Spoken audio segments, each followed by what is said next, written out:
Hey baddie, welcome back. So in this module, we're going to be talking all about styling. So what is styling, number one? So styling is all about finding your unique talent, your unique groove, your unique way of doing and executing the choreography. So think about someone giving you the choreography kind of like this canvas, right?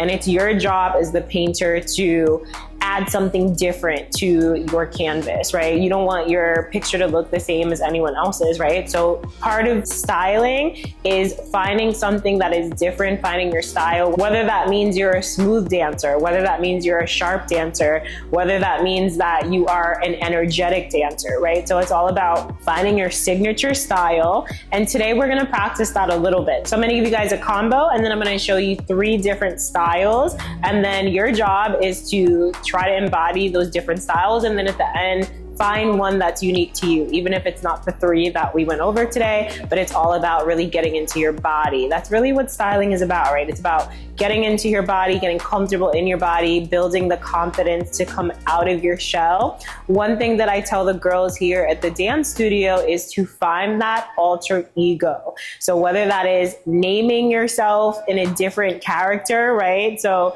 my character, my alter ego is Kitty, right? Wristfit Kitty. And my name is Marissa. So it's completely different, right? And when I turn on that different character, that alter ego, a whole different person comes out. So that way I'm able to embody the character that I really want to come front and center when I'm performing. So we have to be able to dig a little deeper as dancers. So when we think about performers, when we think about artists, when we think about actors, they have to be able to turn on and off a character to be able to connect with the art, to connect with the performance, to connect with the piece. And as dancers, there's nothing different from us performing versus actors performing or people in theater performing, right? It's all the same thing. It's all creativity, it's all art, and we have to be able to bring out that different side of us. So part of your homework today is finding that alter ego name. So grab your journal or grab your notes in your phone and think about that one name, right? Whether it's a name that someone called you as a kid, whether it's a name that you got in college, whether it's a name that you always like, you wish that you had this name. Think about what that name means to you and think about how that character shows up. How does that person walk? How does that person talk? How does that person move their body? How does that person express themselves? How does that person connect to music, right? So write down those things, get clear, really embody that character. And then your last step of your homework would be some mirror work. I love to do mirror work with my students and also with myself at home. So that means standing in front of the mirror, getting real close to yourself, like you're putting on eyeliner, and getting clear about who you are and who you're trying to become. So talking to yourself in the I am tense, I am beautiful, I am an amazing dancer, I am talented. Affirmations are everything, right? They're not just, oh, let me just recite these, right? There's a meaning behind the affirmations that we create. So know that you don't just have to find some random affirmations, you can create your own.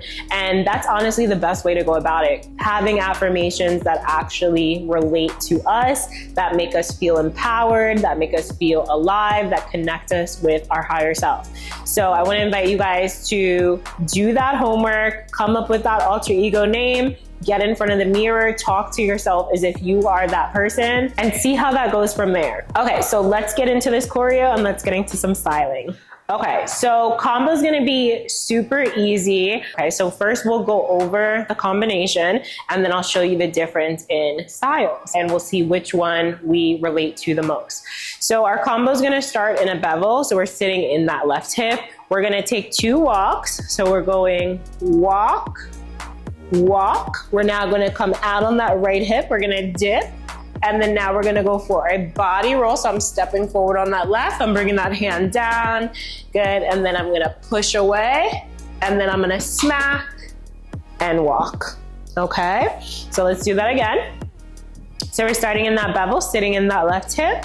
Okay. So we're walking for 2. We go walk, walk. This is gonna be scoop, body roll, slide push, smack, and then cross. Okay, so the first type of style that we're gonna focus on here is going to be smooth, all right? So that's probably what we think about the most when we are talking about heels training. We think about being very smooth, very fluid. However, I'm gonna show you that there is a difference today. So first, let's start with smooth. Smooth really just means fluidity, right? So really flowing through our movements, connecting them.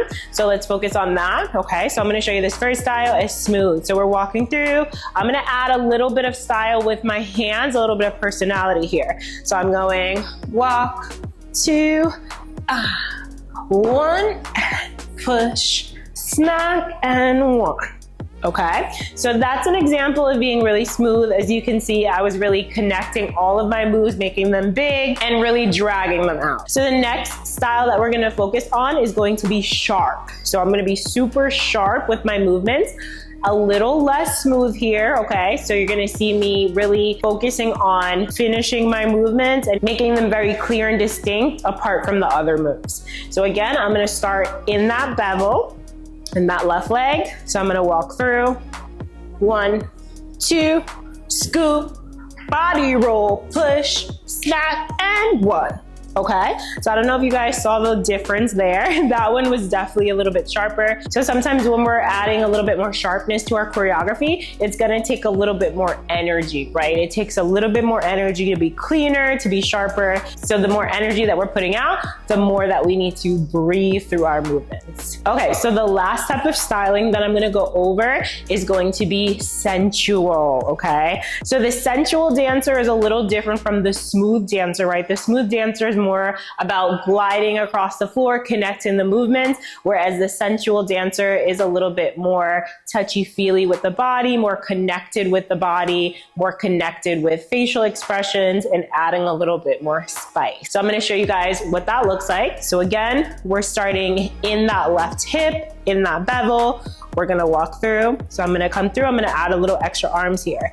So I'm going 1, 2, 3, 4, and 5, 6, 7. Okay, so a little bit more sass there. I want to invite you guys to try all 3 of these styles. Try them a couple times. Remember, pause and rewind. See what fits best for you. And good luck on finding your signature style. See you guys in the next video.